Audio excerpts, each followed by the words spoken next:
FCRA ബില്ലുമായി ബന്ധപ്പെട്ട പ്രശ്നങ്ങൾ കേന്ദ്ര ആഭ്യന്തരമന്ത്രി അമിത്ഷായ്ക്ക് മുന്നിൽ അവതരിപ്പിച്ച CBCI നേതൃത്വം. Catholic bishop council of India എന്നാണ് CBCIയുടെ പൂർണ്ണ രൂപം. ബില്ലിൽ മാറ്റങ്ങൾ വരുത്തണം എന്നാണ് ഇവരുടെ ആവശ്യം. ഒന്നുകിൽ ബില്ല് പിൻവലിക്കണം, അല്ലെങ്കിൽ ഇത് JPCക്ക് വിടണം എന്നാണ് ഇവർ ആവശ്യപ്പെടുന്നത്. 1 മണിക്കൂർ കൂടിക്കാഴ്ച നീണ്ടുനിന്നു. ഇളവുകളെക്കുറിച്ച് എന്നാൽ അമിത്ഷാ യാതൊരു ഉറപ്പും കൊടുത്തിട്ടില്ല. ജനദ്രോഹപരമായ ബില്ലാണെങ്കിൽ പാസാക്കാൻ അനുവദിക്കരുത് എന്ന് പുറത്തു വന്ന ശേഷം പ്രതിപക്ഷ MPമാരോടായി ഈ മഹാന്മാർ ആഹ്വാനം ചെയ്തിട്ടുണ്ട്. മറ്റു രാജ്യങ്ങളിൽ നിന്ന് നമ്മുടെ കാര്യങ്ങളിൽ ഇടപെടാതിരിക്കുന്നതാണ് നല്ലത് എന്ന് ഒരു അഴകുഴമ്പൻ പ്രസ്താവന അമേരിക്കയുടെ ഒരു ലോ മേക്കർ നടത്തിയ പ്രസ്താവനയെക്കുറിച്ചുള്ള ചോദ്യത്തിന് ഈ മഹാരഥന്മാർ പറയുകയുണ്ടായി. വ്യവസ്ഥകളെക്കുറിച്ച് ബില്ല് വന്നതിന് ശേഷം പ്രതികരിക്കാമെന്നും മാറ്റങ്ങളുണ്ടോ എന്ന് അപ്പോൾ മാത്രമേ പറയാൻ സാധിക്കൂ എന്നുമാണ് ഇവർ പറയുന്നത്. കേന്ദ്ര ആഭ്യന്തരമന്ത്രി ഒരു ഉറപ്പും കൊടുത്തില്ല എന്നതിൻ്റെ ഏറ്റവും സ്പഷ്ടമായ സൂചനയാണ് ഇത്. FCRAയിലെ കർശന വ്യവസ്ഥകൾ കൊണ്ടുവന്നത് UPA സർക്കാരാണ് എന്നും കേന്ദ്ര ആഭ്യന്തരമന്ത്രി അമിത്ഷാ ഇവരോട് പറഞ്ഞു വെച്ചു. അതായത്, ഞങ്ങൾ എന്താണോ ചെയ്യാൻ തീരുമാനിച്ചത് അതുമായി ഞങ്ങൾ മുന്നോട്ട് പോകും. അതിനുള്ള മാൻഡേറ്റാണ് 140 കോടി ജനങ്ങൾ, ഈ ഭാരതത്തിലെ പൗരന്മാർ ജനാധിപത്യപരമായി ഞങ്ങളെ തെരഞ്ഞെടുത്തുകൊണ്ട് ഞങ്ങൾക്ക് തന്നത് എന്ന് പറയാതെ പറയുകയാണ് അമിത്ഷാ ഈ ഫോറിൻ ഫണ്ടിങ്ങോടുകൂടി പ്രവർത്തിക്കുന്ന ഈ ടീമുകളോട് പറഞ്ഞത്. നിങ്ങളൊന്ന് ആലോചിച്ച് നോക്കൂ. കോടിക്കണക്കിന് രൂപ ഇവിടുത്തെ അഗതികൾക്കും പാവങ്ങൾക്കും എന്ന് പറഞ്ഞ് വിദേശത്ത് നിന്നും കൊണ്ടുവരിക.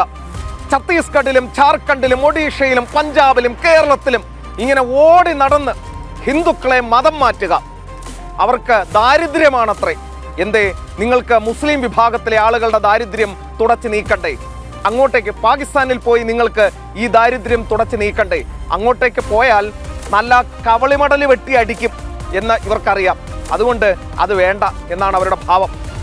ഈ പൈസ വരുന്നതിനെ കുറിച്ച് കണക്ക് ചോദിക്കുമ്പോൾ നിങ്ങൾക്ക് എന്തിനാണ് ഇത്ര വേവലാതി? ആ കണക്കങ്ങ് കാണിച്ചാൽ പ്രശ്നം തീരില്ലേ? നിങ്ങൾ അവിഹിതമായി എന്തെങ്കിലും ഉണ്ടാക്കുന്നുണ്ടെങ്കിൽ, ഈ സർക്കാർ അറിയാതെ നിങ്ങൾ കൊണ്ടുവരുന്നുണ്ടെങ്കിൽ, ഈ സർക്കാരിനെ തന്നെ അട്ടിമറിക്കാൻ നിങ്ങൾക്ക് പണം എത്തുന്നുണ്ടെങ്കിൽ പിടികൂടുക തന്നെ ചെയ്യും. അതിന്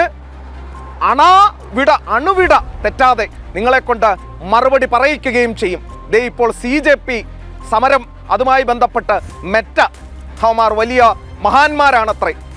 ഈ രാജ്യത്ത് പെയ്ഡ് പ്രൊമോഷനിലൂടെ ആരൊക്കെയോ പണം മുടക്കി ഈ സർക്കാരിനെ അട്ടിമറിക്കാൻ എല്ലാ ഒത്താശയും ചെയ്തു കൊടുത്തിട്ട് വലിയ മഹാന്മാരെ പോലെ ഞെളിഞ്ഞ് നടക്കുകയാണ്.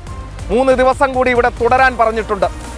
ഇന്ത്യൻ നിയമങ്ങൾ അനുസരിച്ചില്ലെങ്കിൽ അഴിയെണ്ണേണ്ടി വരും എന്ന് മെറ്റയ്ക്ക് കൃത്യമായ നിർദ്ദേശം, കൃത്യമായ മുന്നറിയിപ്പ് നൽകിയിട്ടുണ്ട് സർക്കാർ. നിങ്ങളൊന്ന് ആലോചിച്ച് നോക്കൂ. നമ്മൾ തെരഞ്ഞെടുത്ത, ഞാനും നിങ്ങളുമൊക്കെ ഉൾപ്പെടുന്ന ആളുകൾ തെരഞ്ഞെടുത്ത സർക്കാരിനെ അട്ടിമറിക്കാൻ വിദേശ കമ്പനി മെറ്റ ശ്രമിക്കുന്നു. വിദേശത്ത് നിന്നും അവിഹിതമായി ഫണ്ടെത്തുന്നു. അപ്പോൾ ഇതൊന്നും നിരീക്ഷിക്കരുത്, ഇതൊന്നും പരിശോധിക്കരുത് എന്നാണ് ഈ CBCI ടീം പറയുന്നത്. ഇതൊക്കെ നമ്മൾ അനുസരിക്കണമെന്നത്രേ. എന്തായാലും ഈ രാജ്യത്തിൻ്റെ നിലനിൽപ്പിന് ഭീഷണിയായ ഈ വിദേശ ഫണ്ടിങ് എന്ന് പറയുന്ന കാര്യത്തിന് അന്ത്യം കുറിച്ചേ തീരൂ.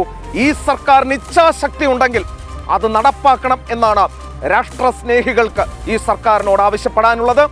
ഈ ജാതി പിത്തലാട്ടം കണ്ട പിന്മാറരുത് എന്നുള്ള കാര്യം കൂടി സർക്കാരിനോട് അങ്ങേയറ്റം ബഹുമാനത്തോടെ ഓർമ്മിപ്പിക്കുന്നു.